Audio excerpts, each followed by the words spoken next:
31 मार्च 2026 इस तारीख को नोट कर लीजिए, क्योंकि इस तारीख को लेकर देश के गृह मंत्री अमित शाह ने पार्लियामेंट में एक ऐसी बात कह डाली जो नक्सलियों के लिए अब घातक साबित हो रही है।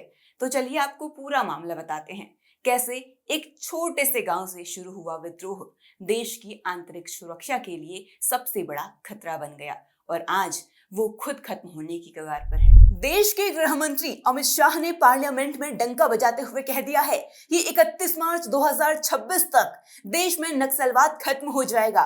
शाह के मुताबिक नक्सलवाद सिर्फ 6 जिलों में सिमट कर रह गया है। देश में नक्सलवाद अपनी आखिरी सांसें गिन रहा है। छत्तीसगढ़ में बीजापुर, कांकेर, नारायणपुर, सुकमा, झारखंड का पश्चिमी सिंहभूम और महाराष्ट्र के गढ़चिरौली में ही नक्सलवाद रह रहकर सांसें ले रहा है।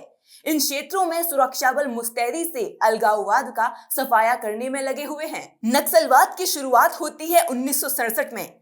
आजादी के बाद देश में जमींदार सिस्टम को कागजों पर तो खत्म कर दिया गया था, लेकिन जमीन पर ये जोरों शोरों से फल फूल रही थी। ये वही वक्त है जब देश की अर्थव्यवस्था कृषि पर टिकी हुई थी, जब पश्चिम बंगाल दार्जिलिंग में संथल आदिवासी लोग एक साथ खड़े होकर इसका विरोध करने लगे। प्रदर्शनकारी और पुलिस आपस में भिड़ गए और उसके अगले ही दिन पुलिस ने प्रदर्शनकारियों पर गोली चला दी।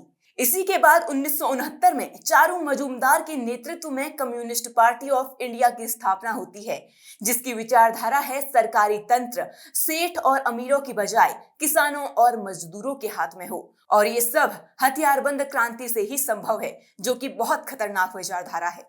चारू मजूमदार के समय बड़े जमींदारों, पुलिस कर्मियों और कारोबारियों को मारा गया। खुलेआम इस तरह से धमकियां और कत्ल से पुलिस बड़े पैमाने पर ऑपरेशन चलाती है। चारू मजूमदार को गिरफ्तार किया जाता है और 1972 में हिरासत में नक्सलवाद के सबसे बड़े नायक चारू मजूमदार की मौत हो जाती है। ऐसा कहा जाता है, अगर सांप का फन कुचल दें तो सांप अपने आप दम तोड़ देता है, लेकिन चारू मजूमदार के जाने के 50 साल बाद भी दिल्ली में बैठे नेता और अधिकारी नक्सलवाद को खत्म करने की बात कर रहे हैं। मजूमदार तो चला गया, लेकिन जमींदार का जुल्म चलता रहा। इस जुल्म के खिलाफ मजदूरों और किसानों में आक्रोश बढ़ता गया और धीरे धीरे ये विचारधारा बंगाल से निकलकर बाकी राज्यों में फैलने लगी और बंगाल से लेकर महाराष्ट्र, तेलंगाना और आंध्र प्रदेश तक फैल गई। लोगों के गुस्से का नक्सलवाद ने फायदा उठाया और उन्हें सरकार के खिलाफ हथियार उठाने के लिए तैयार किया। आंध्र प्रदेश से लेकर पश्चिम बंगाल तक के क्षेत्र को रेड कॉरिडोर बनाया गया। पुलिस चौकियों पर रेड की गई, हथियार लूटे गए, एक्सटॉर्शन और डोनेशन से पैसा वसूला गया। 10,000 से ज्यादा की सेना तक खड़ी कर दी गई। महिला और पुरुष दोनों को इसमें शामिल किया गया। जंगलों में अलग अलग जगहों पर कैंप लगाए गए। गुरिल्ला स्टाइल वॉरफेयर में ट्रेनिंग और हथियार दिए गए। जन अदालतें चलाई गई, जहां निर्दयी तरीके से सजा सुनाई गई और सरकार के समांतर एक सरकार चलाई गई, जो आज भी कई जगहों पर चल रही है।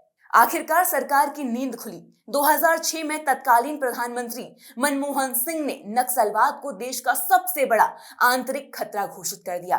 बंदोपाध्याय कमेटी ने 2006 में बताया कि सोशियो इकोनॉमी समस्याओं की वजह से ही लोग नक्सलवाद की ओर आकर्षित हो रहे हैं। सरकार ने शुरुआत में एक मिलिट्री तरीके से निपटने की सोची। केंद्र और राज्य सरकारों ने स्पेशल दस्ते गठित किए। सीआरपीएफ की कोबरा कमांडो टीम तैयार की गई और नक्सलवाद पर प्रहार किया गया। सरकार ने कई स्कीमें लॉन्च की। अगर नक्सलवाद छोड़ लोग मुख्य धारा से जुड़ते हैं तो कोई कानूनी कार्यवाही नहीं की जाएगी और उन्हें सरकारी सहायता दी जाएगी। 2013 में 126 जिलों को नक्सल प्रभावी बताया गया था, जो 2025 तक सिर्फ 6 जिलों तक सीमित रह गया है। Bureau report, news times.